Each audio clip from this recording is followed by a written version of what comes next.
A box for swords. Patina found Crown in 5 Squares Market, haggling with an out-of-city minotaur over the price of a bar of green iron. They sighed a little, but quietly so he wouldn't hear. It was nice to have a boss who worked this hard.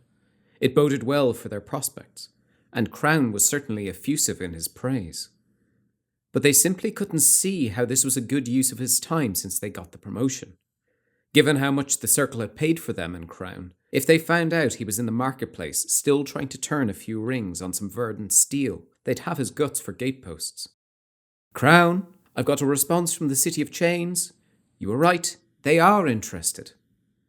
The taller heralds nodded excitedly in their direction to indicate he'd heard them.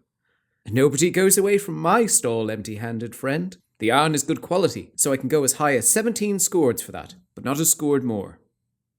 Patina was forced to stand there for another 5 minutes, holding a deal in their hands that could be worth hundreds of thrones. This was their ticket to the big time, and instead of focusing on that, Crown was frittering his time away finding a way to part the Minotaur from his green iron, turning a profit of about, unless they were much mistaken, 2 rings. Finally, the deal was done, and the Minotaur went on his way. "Did you really need to take that deal, Crown?" they asked their boss. "He had green iron," said Crown, as if confused by the question. 3 ingots! Look! And he held the oversized piece up so that they could see it. "Yes, I see that. Well done." They bit their tongue and handed him the copy of the contract the City of Chains had sent through. Crown quickly scanned through it. "Ouch, that's a lot of mithril," he said as his eyes ran down the parchment. "Still, they said they were good for it. I guess we're about to find out." "Do you want me to take it through to Anvil?" they asked. No, I'll take it. It's fine. I need to drop off a letter for Bella anyway, about that ring. I'll take it now." Once he left earshot, Patina sighed again, but audibly this time. What part of having an assistant did Crown find so difficult to understand, they wondered. Oh well, it looked like they'd have the afternoon to relax after all, which would be nice. The Chambers of Correction had got some new double-entry accounts in, and apparently there were 4 errors in them. For a small fee, they'd let you spend the afternoon trying to find them. The first 3 were fairly easy, apparently, but the last one was supposed to be a nightmare to find.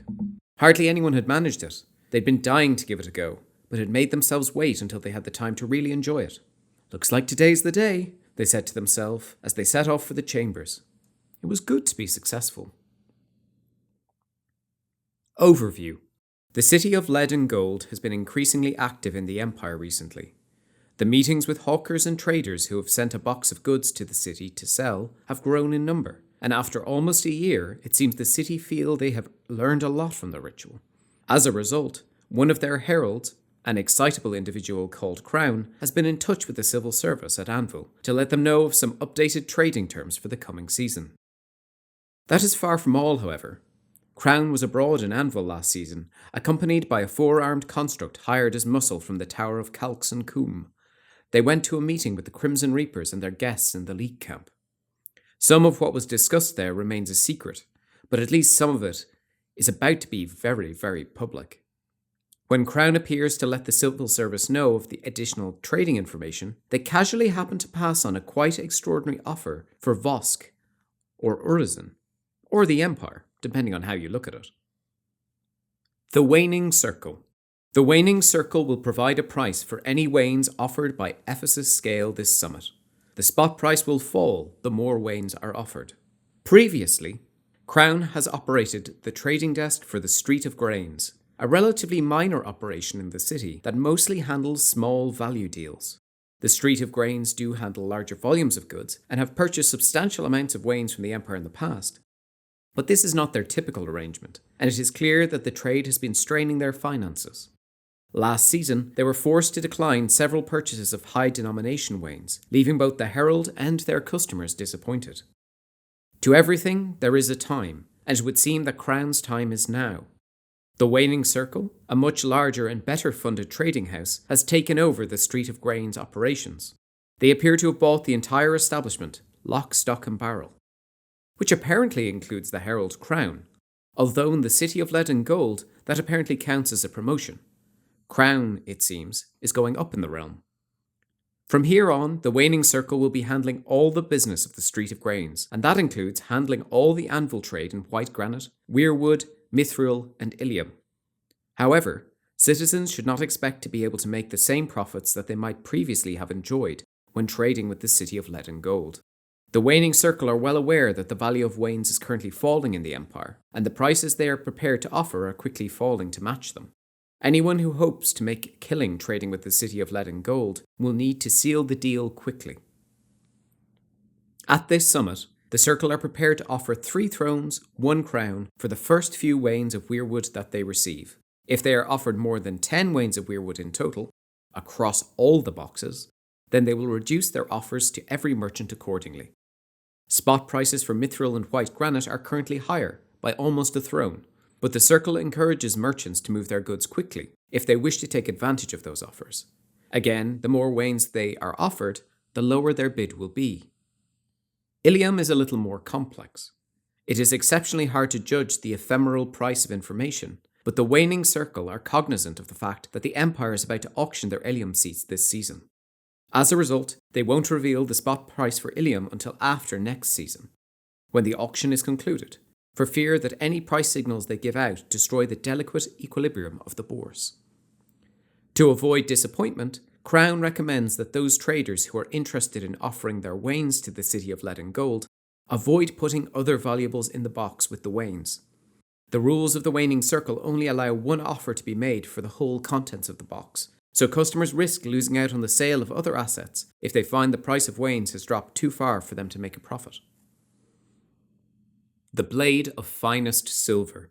Calidus is prepared to offer Vosk of the Concordium of Pallas, an army of autumn mercenaries. The offer can only be accepted if the Eternal has amity. The offer can be authorized by the Imperial Senate only if the army is placed under regular control of the military council.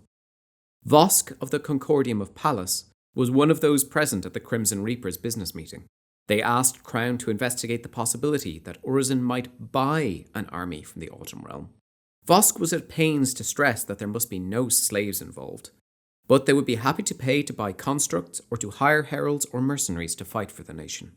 Heads of terms were agreed, and Crown promised to liaise with representatives of the various cities in the Autumn Realm to see what might be arranged. The City of Lead and Gold do not deal in such matters, but they are more than happy to broker a deal for another great power, if that will grease the wheels of commerce and trade. Having broached the prospect with representatives of the various cities, Crown is sorry to report that the City of Locks, the Towers of Calx and Coombe, the Green Iron Gael, the City of Salt and Sail, and the City of Bridges have all declined to take up the invitation to bid at this time. However, the Sovereign Lord of the City of Chains is prepared to make an offer. The cost is not cheap, but of course few things that are truly valuable ever are. The Prince of the Argentontine is prepared to raise an army of mercenaries from the Autumn Realm to fight under an Urizen banner. Such an army does come with some drawbacks. The Sovereign Lord of the City of Chains simply cannot provision the number of heralds needed unless Calidus has easy access to the Empire.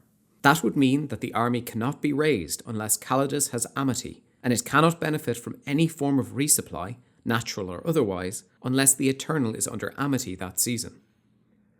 Should Calidus be placed under enmity, there may be some legal complications, but given the mercenaries are not from any one city, unless the Conclave places a significant number of Autumn Eternals under enmity, the army will still operate. When questioned about potential legal implications of an army whose provider was under enmity, the magistrate said, "That sounds quite tricky. We would consult with the Autumn Archmage if that came up." The other drawback is that the army could not be enchanted with magic from a foreign realm. Only autumn rituals could be cast on the army. If Urizen attempted to make the army march to war under an enchantment from a different realm, it would break the terms of the contract. The army would be seasoned soldiers, minotaurs from the City of Locks, gang members from the City of Bridges, that sort of thing. They would be as tough in a fight as any Imperial soldier, and with an eye for any opportunity for profit, they would be capable of taking the plunder order. Calidus's offer can only be accepted if the Imperial Conclave choose to grant the Eternal amity. It would need an appropriately worded Senate motion to authorize the deal, and the army would have to be placed under the control of the Military Council, with an Urizeni general picked through constitutional means. Imperial law does not allow individual citizens to raise their own armies beyond leading a military unit. Vosk also inquired about the possibility of being able to buy one of the boxes the Crown used to convey the purchased enchantment stolen from the Wolves of War to its new home. Crown regrets to inform the Urizeni that such a thing is not possible at this time. He does not expand on why, simply that it can't be done at the moment. Argent Sword. Commission type, Army. Location, Willstone, Redoubt. Cost, 300 mithril, 900 crowns. Upkeep, 50 thrones. Time, 2 seasons. Availability. Opportunity ends if not commissioned before the end of summer solstice 387 YE. Special. The army can only be raised and can only benefit from any form of resupply while Calidus has amity.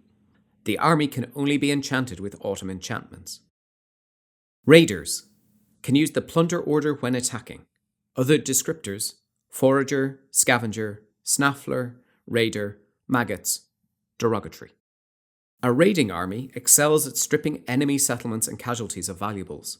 The freeborn Red Wind Corsairs were known for their ability to gather resources in enemy territory prior to their embrace of the idea of ransoming their enemies rather than simply robbing them.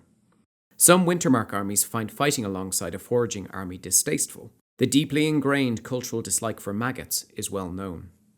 Plunder. Casualties inflicted by this army are reduced by 1/10. The ability of this army to capture territory is reduced by 1/10. The army generates wealth based on the number of victory points generated. The army concentrates on looting enemy forces. They launch attacks intended to capture baggage trains and other financial objectives. They focus on capturing mines, forest preserves, farms, businesses, mana sites, and herb gardens. A portion of this bounty in the form of money, herbs, crystal mana, crafting materials, and potentially even rare materials such as weirwood, mithril, or white granite are claimed by the army general. The value of a circle. The City of Lead and Gold are prepared to offer an alternative payment plan for Calidus' army. If the Empire cedes the Canterspire Circle to Ephesus, then the Eternal will pay the entire upkeep of the army. Never one to miss an opportunity for profit, Crown has one small alteration to the proposal that the Empire could consider. Instead of paying the upkeep of the Argent Sword, the City of Lead and Gold would pay the sellsword's wages instead. That would reduce the effective upkeep of the army to 0. Of course, the City of Lead and Gold would need to profit by these arrangements. Their price for getting them involved in the deal would be to take a rolling lease on the Canterspire Circle. Each season, the city would take all the weirwood from the circle and pay any upkeep of the Bourse resource. In return, they would pay the wages of the army. The city gets Imperial weirwood cheap, and the Empire gets a cheap army. There are sadly some constitutional problems with the arrangement. It wouldn't be constitutional for the Senate to lease the Bourse resource to the City of Lead and Gold, but they could cede Canterspire to the city. Crown is more than happy to accept that arrangement, with the clear understanding that the city would cede the circle back to the Empire at any point that the deal needed to be terminated for any reason. They are more than happy to be bound by the lictors on this point, but Crown points out it would be unthinkable for the city to deliberately break a contract. Plus, they would have to hire expensive armies from other cities to try and defend it, since they have no soldiers of their own. The arrangements would need to include a clause by which either side could terminate the arrangements with a season's notice. The city has no interest in owning a weirwood grove that is threatened by some foreign power, since they can't defend it. If that happened, from either side, the contract would end. In the following season, the Empire would have to begin paying the upkeep of the Argent Sword, or else see the army to disband and return to the Autumn Realm.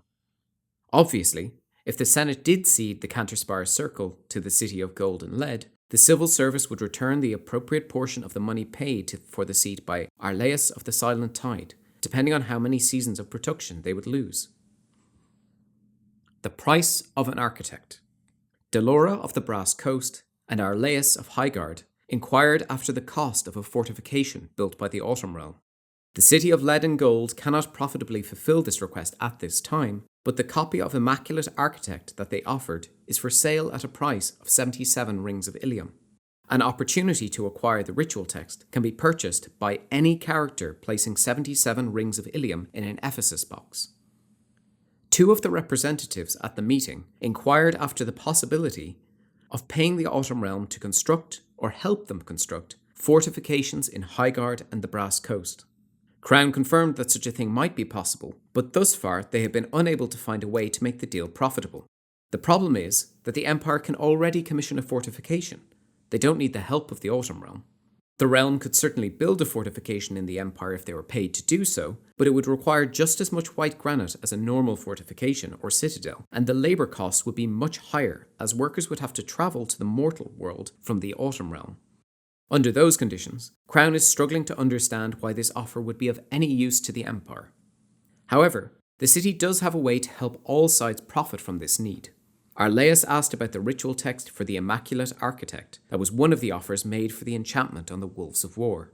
This powerful ritual was originally codified by Yarmish mages centuries ago, but Imperial magicians were able to obtain a copy of the ritual for a while. Sadly, it ended up in the possession of the Thule, who point-blank refused to return it. The buyer that wanted to purchase the enchantment still has the ritual text, and it is still for sale, at a price of 77 rings of Ilium. The city of lead and gold will offer the ritual text to the first citizen to send this much Ilium to the city via Ephesus scale at this summit. Cows and silence. The silent market are interested in acquiring cow bonds for a client in the east. They are offering a dram of rare magical spice for each cow bond, delivered for the summer solstice. The brokers of the silent market present a specific deal this season. They are aware of the cattle drive taking place in the marches, and have been retained by a foreign client with significant resources and an interest in fine dining. The other brokers of the city of gold and lead are disinterested in acquiring imperial beef on the hoof, so this foreign client appears to be the best bet for anyone intending to submit some of the cow bonds in an Ephesus box. The foreign epicure has made arrangements to take ownership of imperial cattle and move them out of the empire across the eastern seas. The client has given instructions to pay not in imperial money, but in a rare spice unavailable to imperial chefs. Vermilion heart, when added to a hot beverage or a cooked meal, enhances the natural flavours of the dish to a remarkable degree. If the food or drink is consumed by a magician in a relaxed environment where they have time to enjoy the experience, the spice restores their reserves of personal mana, as well as giving them a fine, flavourful experience. The spice is of no use on a battlefield, but obviously valuable to cooks, chefs, and those who enjoy the finer things in life. The silent market are instructed to offer a dram of vermilion heart for each cattle bond, delivered prior to the summer solstice.